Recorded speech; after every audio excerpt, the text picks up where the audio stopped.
Hello, salut la team, salut famille, j'espère que vous portez bien. Je reviens avec une nouvelle vidéo. Cette fois-ci, on va parler de Napster.net, du VPN Napster.net. Dans cette nouvelle vidéo, je vais vous montrer comment configurer le VPN Napster.net en mode DNS. Comment faire une configuration en DNS avec Napster.net. Alors, dans un premier temps, on va aller sur Google, sur notre navigateur Chrome et on va saisir Lyon SSH.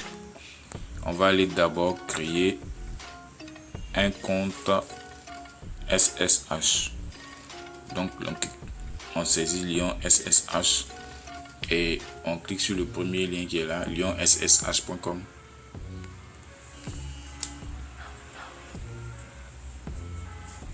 Voilà.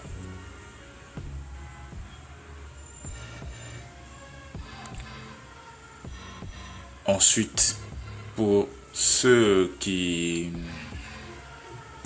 n'ont pas activé le mode affichage pour ordinateur, vous ne verrez pas ce type de menu là affiché. Donc, par exemple, je vais le désactiver. Je clique sur les 3 points en haut et je coche ici, je désactive affichage pour ordinateur. Vous voyez que c'est pas le même menu, le menu diffère. Voilà.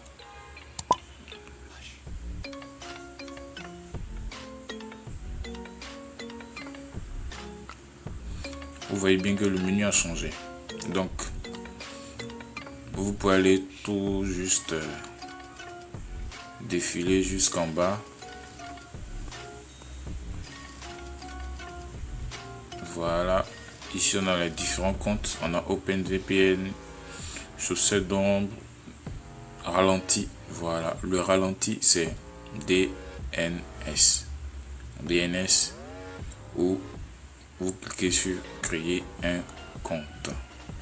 Alors, pour ceux qui ont activé le mode version pour ordinateur, vous pouvez bien voir que l'affichage est fluide. Voilà, c'est le même principe pour aller tout juste en bas et cocher ici ralenti DNS ou vous pouvez remonter tout simplement, cliquer sur là où c'est mis serveur et OpenVPN. Vous cliquez là-dessus ici, serveur et OpenVPN, vous cliquez là-dessus et vous choisissez directement Slow DNS puisque c'est une configuration DNS que nous voulons faire. Donc cliquez sur Slow DNS. Vous fermez cette fenêtre là, c'est une page publicitaire, vous la fermez en cliquant sur Close. Voilà. Ici,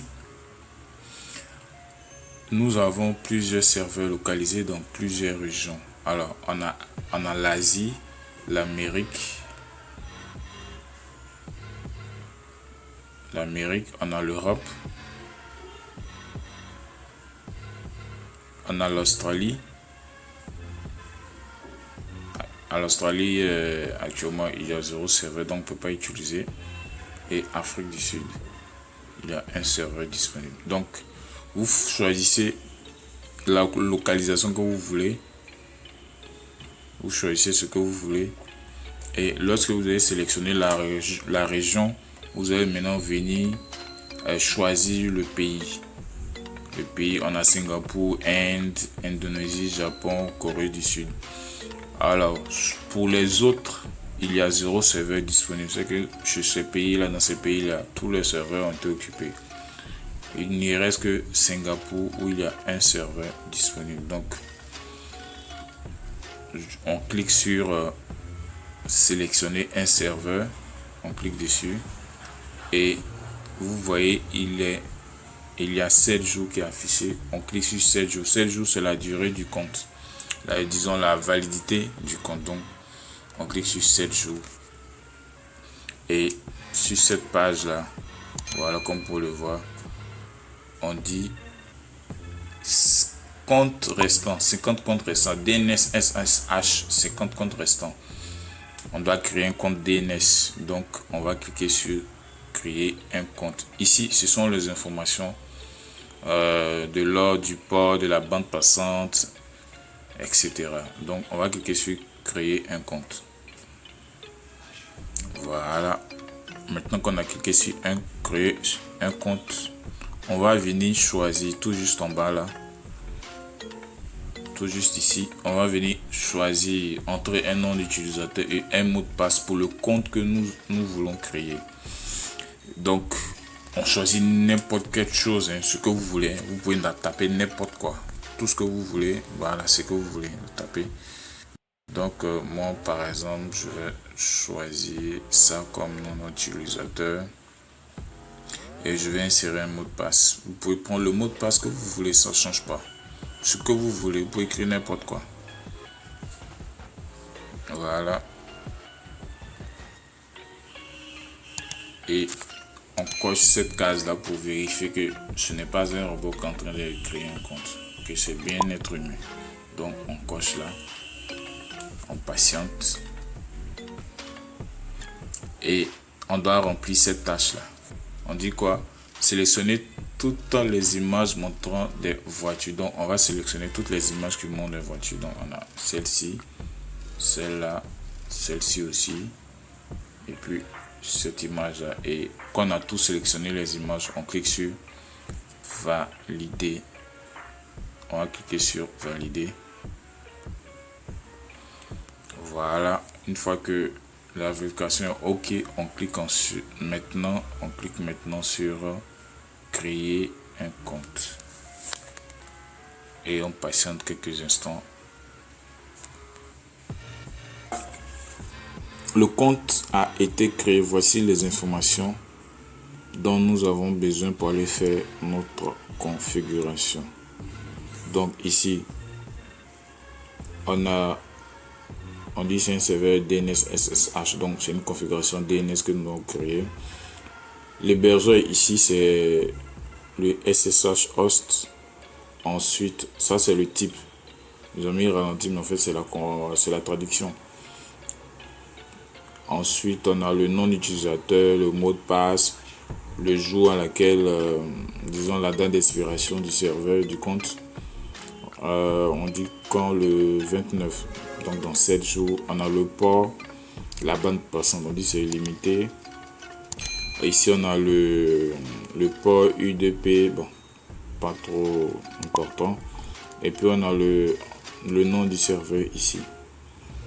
Et là on a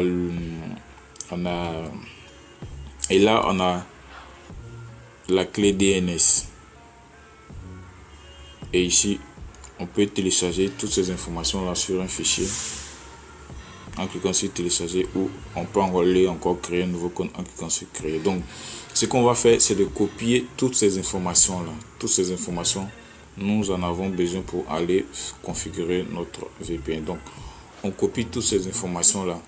Vous pouvez copier soit dans votre presse-papier ou cliquer simplement sur télécharger le résultat créé. Donc on clique dessus, ça va télécharger, voilà, un fichier PDF. Alors pourquoi est-ce qu'il faut télécharger ou encore copier les informations? Parce que après un certain temps, la page peut s'actualiser sur eux. Toutes ces informations seront perdues si on ne copie pas, si on ne fait pas une sauvegarde des informations dont nous avons besoin pour aller faire la configuration. Maintenant que le compte SSHDNS a été créé, on va aller sur notre appli Napsternet. Donc voilà, nous sommes sur notre application Napsternet. Elle est disponible pour iPhone également comme pour Android. Donc on va aller créer maintenant le fichier ou encore configurer notre VPN. Donc on va cliquer sur config, tout juste en bas à droite ici, config. Si vous avez déjà des configurations importées ou des fichiers déjà créés, elles s'afficheront ici. Si elle est vide, c'est qu'il n'y a rien. Donc on va cliquer sur plus ici en haut à droite. On va cliquer sur plus et on va cliquer sur add config manually, ajouter une configuration manuelle. Mais en temps, je vous explique un peu ce menu là. En haut, on a import npv4 config file. Avec ce VPN, on a la possibilité d'importer des fichiers. Viens là, tu cliques sur importer. Ça va ouvrir la mémoire du téléphone. Tu vas chercher le fichier, tu l'importes. import config cloud. Alors, il peut tout simplement sauvegarder sa configuration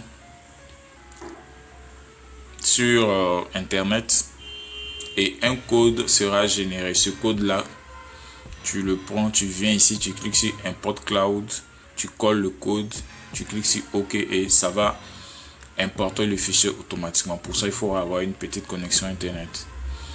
Import config from clipboard. Alors, il y a d'autres sites différents de Lion SSH. Quand tu vas créer une configuration, un fichier, et bien quand tu viens, tu colles, tu copies les informations là-bas, tu viens ici, tu cliques sur import config cloud, automatiquement ça va importer la configuration, généralement en SSH. Import config from QR code, tu peux scanner un QR code et ça va importer le fichier. Donc on poursuit sur notre configuration en cliquant sur add config manuel. Et ici on va cliquer sur SSH config, puisque c'est un serveur, c'est un compte SSH que nous avons créé. Et j'ai le tableau de configuration qui est là. Je vais aller sélectionner le protocole. Le protocole dont nous voulons configurer, c'est le DNS. Donc on va cliquer sur la flèche qui est ici. On va choisir le dernier en bas, DNSTT, SSH DNSTT. Là où c'est mis remarque SSH, vous donnez un nom, vous pouvez laisser comme ça.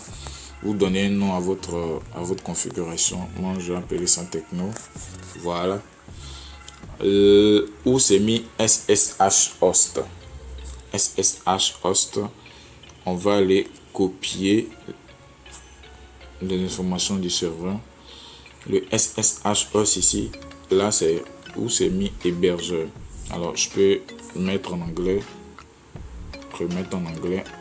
Voilà, donc j'ai cliqué sur anglais. Voilà, pour ne pas que vous soyez un peu perdu. Donc là c'est mis host, on copie. Voilà, je copie. Et je viens coller là où c'est mis SSH host. Ensuite, on dit le port. Le port est tout juste là. Open SSH port, ils ont mis 22. Donc on repart ici. SSH port, on efface le 0, on met 22. Ensuite le UDPGW port 7300. C'est par défaut 7300 comme pour le voir ici. C'est mis UDPG port 7300 également ou 7200, peu importe. Ensuite on a besoin de quoi? Ici on ne touche pas, on laisse tel que c'est. On a besoin du SSH username. En fait c'est le nom d'utilisateur du compte que nous avons créé là. Donc je repars ici, je clique sur là où c'est mis username, je viens copier ce qui est là. Je copie, je pars coller,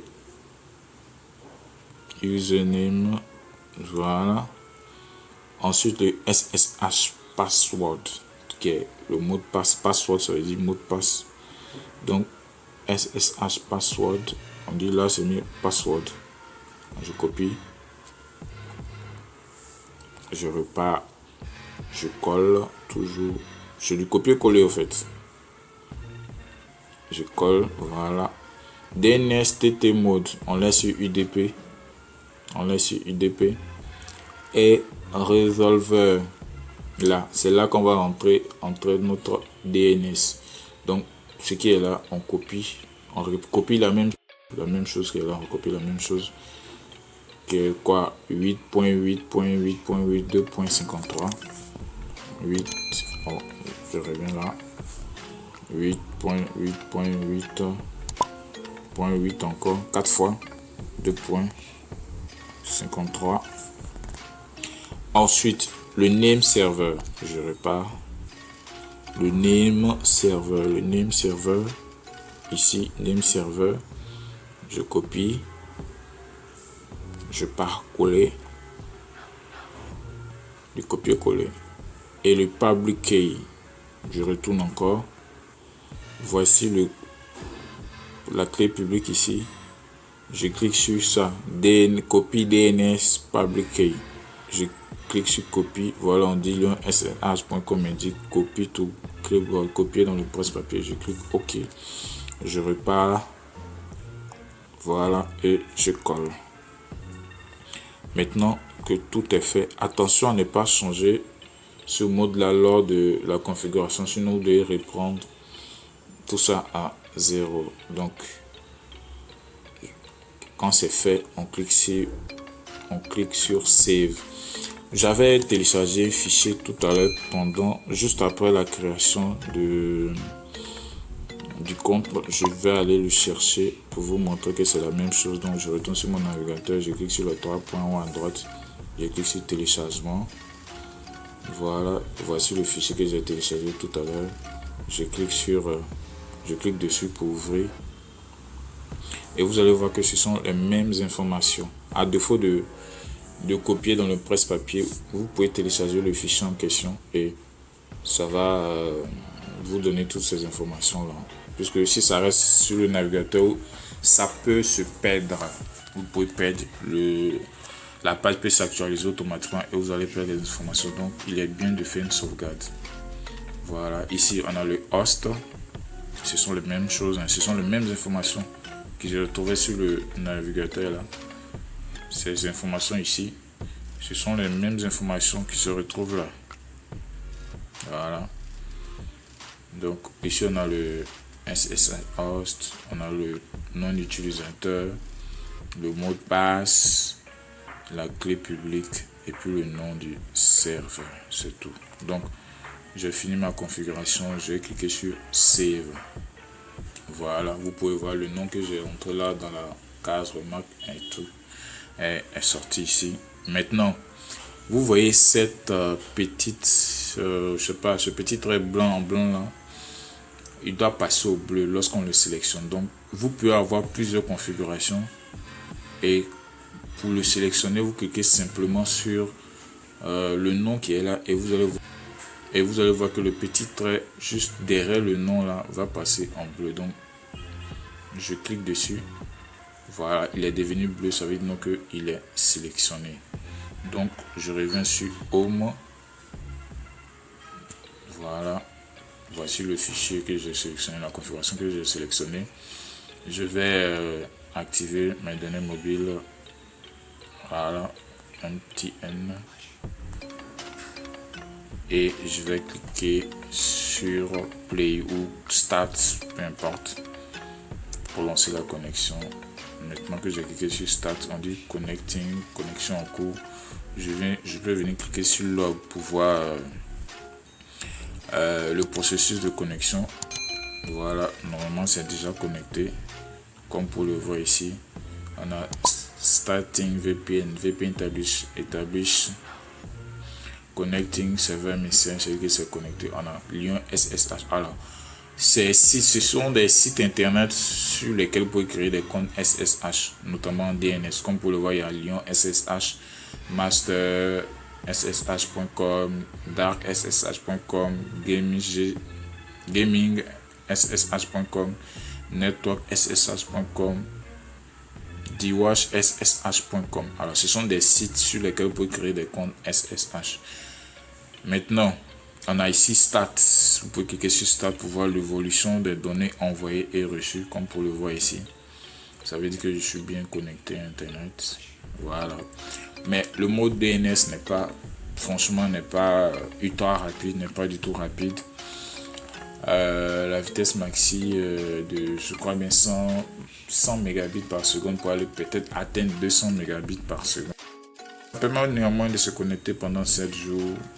Pour être connecté, que ce soit sur WhatsApp, ouvrir toutes les pages internet, etc.